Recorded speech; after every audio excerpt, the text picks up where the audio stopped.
Hola chicos, hoy vamos a hablar acerca de las medidas de variabilidad y dispersión, también se llaman así.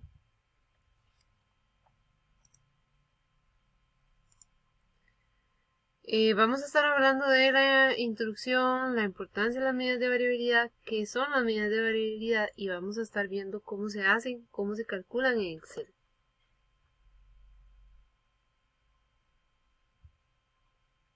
En estadística 1, recuerden que habíamos visto las medidas de tendencia central, vimos moda, mediana, media aritmética, y con las cuales tratábamos de resumir en solo números, digamos, los datos de una distribución. Entonces, recuerden que la moda me hablaba del dato con mayor frecuencia, la mediana del dato central y la media del promedio. ¿Okay? Las medidas de variabilidad también las vimos un poquito en estadística 1. Estuvimos hablando de la desviación y la varianza o variancia. Y también estuvimos hablando un poco de el rango. ¿Ok? Ahorita vamos a complementar todo eso que vimos en estadística 1 y hablar del recorrido o amplitud o también llamado rango, de la desviación media, de la desviación estándar y su varianza o variancia y las medidas de posición o cuantilos. ¿Okay?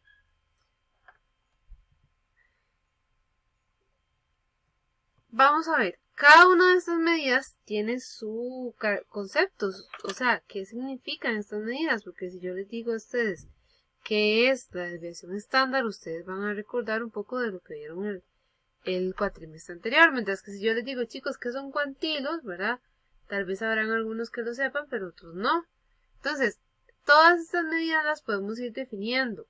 Recuerden que si yo hablo de el rango, recorrido o amplitud, es estudiar la diferencia que hay entre el dato máximo y el dato mínimo.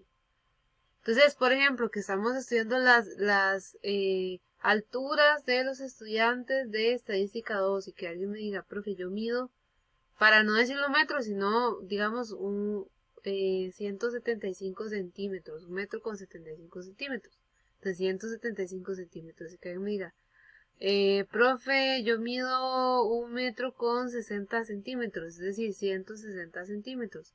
Entonces, si 160 fuera mi medida más pequeña y 175 la medida más grande, si yo hago la resta de 175 menos 160, que es todo esto ya lo vamos a ver en el ejemplo, pero nos daría una diferencia de 15 centímetros. La idea es que esos 15 centímetros sea el rango del que vamos a estar trabajando, ¿verdad? Por eso les ponen aquí en este diagrama, le ponen el máximo, que es el dato más grande, el mínimo, el dato más pequeño, y que todos los demás datos están ahí como en el medio.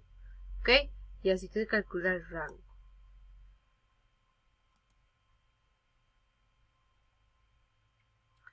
Recuerdan que la desviación, de forma general, me hablaba de cómo cuánto se aleja cada dato del promedio. Si hablamos de desviación media, hablamos de eso, de forma singular, de cómo se aleja cada dato con respecto al promedio. ¿Okay? Eso es la desviación media. Ahí viene la fórmula, pero ya la vamos a ver a detalle en Excel. Si hablamos de desviación estándar y varianza, pero es una forma de hablar de, valga la redundancia, de forma general, ¿ok? De hablar de forma general de esas distancias entre los datos y el promedio. Desviación estándar me habla de eso, de cuánto se alejan en promedio las observaciones de la media aritmética del conjunto. La varianza va a ser la desviación estándar, pero elevada al cuadrado. Entonces, se puede ver de dos formas, ¿ok? Así como les indico en la escritura. O que yo diga, no, la varianza es tanto y si quiero encontrar la desviación estándar, sáquele raíz cuadrada a la varianza. ¿Ok? Ahorita lo vamos a ver. Quiero de forma general hablarles de los conceptos. Los cuartiles o las medidas de posición es algo nuevo que tenemos que ver ahorita. ¿Ok? Los cuartiles, la idea de ellos es que nos ordenen los datos y que nos digan cuál es el primer 25% de los datos, cuál es el 50% de los datos y cuál es el 75% de los datos. Pero ojo que los datos deben ser ordenados, ¿verdad? Entonces, eso es lo que nos va a hablar los cuartiles, ¿verdad? Cuartiles los dividimos entre grupos de 25% y hay otros que se llaman por ahí percentiles, que los dividimos en grupos de ciertos porcentajes. Por ejemplo, hay otros que se llaman deciles, que dividen a los grupos que dividen a los datos en grupos de 10%. ¿Ok?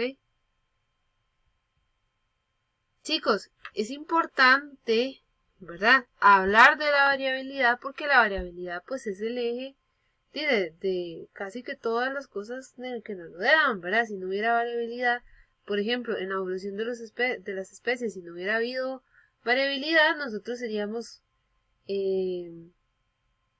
no sé, por ejemplo, tuviéramos los dientes de un cavernícola,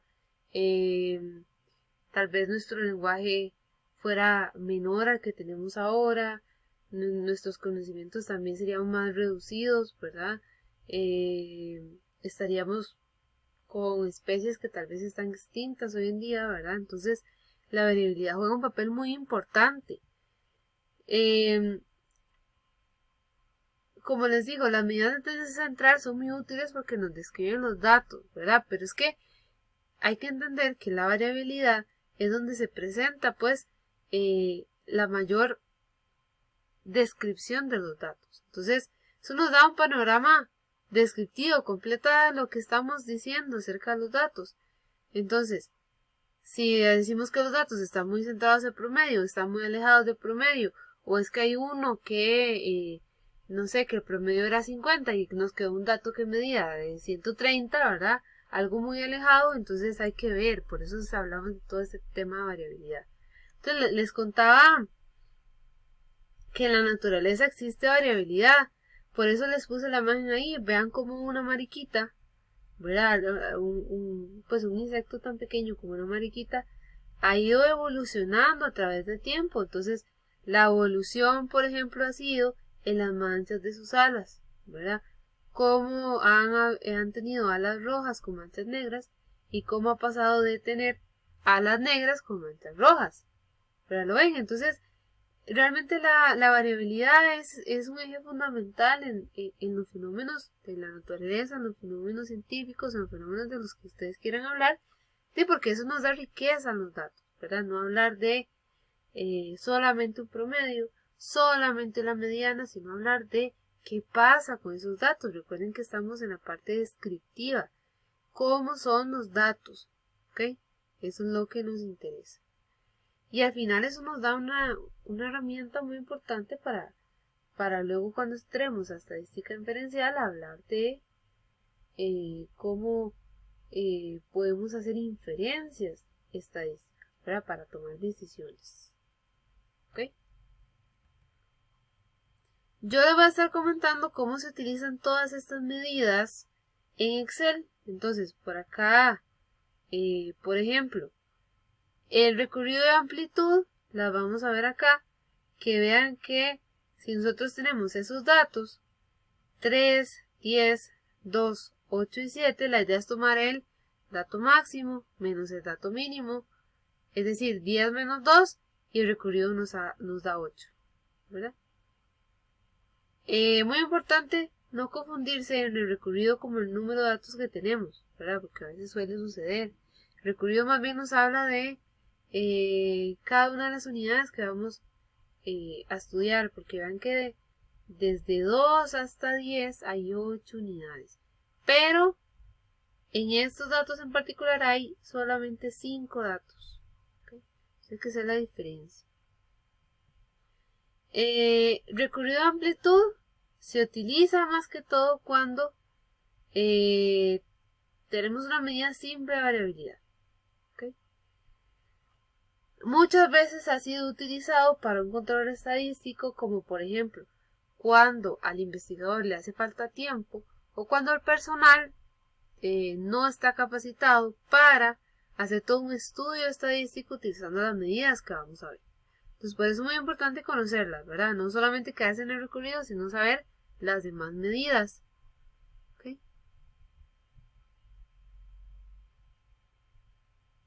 por ejemplo, tenemos la desviación media, que ya hablamos un poquito de ella, ¿verdad? Entonces, vamos a hacer los ejemplos en Excel. Lo importante, chicos, esa es la fórmula que vamos a utilizar de la desviación media, ¿ok? La desviación estándar, esa es la fórmula que vamos a estar utilizando. Es el número de datos menos 1 del denominador, ¿verdad? Por eso les puse ahí n menos 1. Perdón, chicos, recuerden que tenemos datos agrupados y datos sin agrupar. Entonces, para datos sin agrupar, vamos a utilizar esta fórmula, ¿verdad? Y para datos agrupados, la idea es tener la suma de todos los datos menos el promedio elevado al cuadrado por la frecuencia entre n menos 1, todo eso en raíz. ¿Ok? Entonces ahí se los dejo. Ya lo vamos a ver detalladamente en Excel. Déjenme terminarles de explicar y ya nos vamos a ver qué significan las fórmulas, cuáles son los ejemplos que vamos a hacer y demás. Varianza. Recuerden que la varianza es el cuadrado de la desviación estándar. Entonces, ahí está la fórmula. N menos 1 es denominador, ¿verdad? No se me vayan a olvidar recomponer en el denominador. Y los cuartiles, ¿verdad? Que ya los vamos a calcular. ¿Ok? Que esas serían las fórmulas que vamos a hacer. Vamos a concentrarnos esta clase, ¿verdad? Solamente en los cuartiles. Luego vemos si tenemos que ver los demás, ¿ok? Perdón, los cuartiles para datos sin agrupar tienen esas fórmulas que vemos por ahí, ¿verdad? Casualmente, como el cuartil 2 alcanza el 50% de los datos, decimos que él vale lo mismo que la mediana, ¿ok? Igual para datos agrupados, ¿verdad? Entonces, si datos agrupados, mi cuartil 1, 2 y 3, ¿verdad? Los tenemos ahí. El cuartil 2 siempre es la media. Ahorita les recuerdo cuál era la fórmula de, la mediana. Ahorita les recuerdo cuál era la fórmula para encontrar la mediana en datos agrupados. Ok, y vamos a irnos a hacer lo del Excel. Entonces, ya les voy a explicar.